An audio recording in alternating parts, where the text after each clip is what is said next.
પછી કરુણા કરીને પરમહંસની આગળ શ્રીજી મહારાજ વાત કરવા લાગ્યા છે. વાસુદેવ મહાત્મ્ય નામે જે ગ્રંથ તે અમને અતિશય પ્રિય છે. કેમ જે ભગવાનના ભક્તને ભગવાનને ભજ્યાની જે રીતિ તે સર્વે એ ગ્રંથમાં કહી છે. અને ભગવાનના જે ભક્ત તે બે પ્રકારના છે.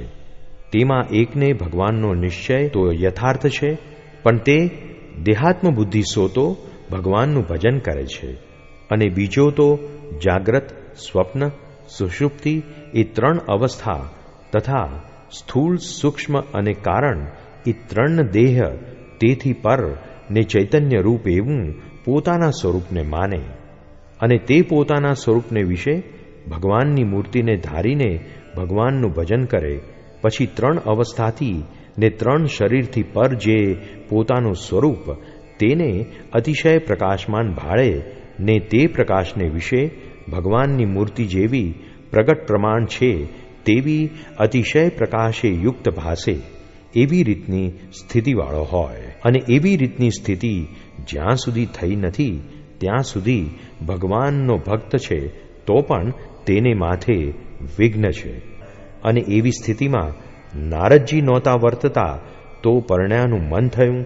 અને ઇન્દ્ર તથા ચંદ્રાદિક તેમને જો એવી સ્થિતિ નહોતી તો કલંક લાગ્યા.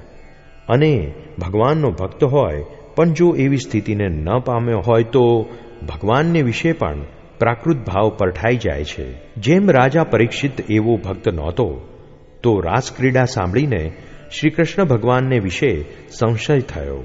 અને શુકજી જો એવા ભક્ત હતા તો તેને કોઈ જાતનો સંશય થયો જ નહીં.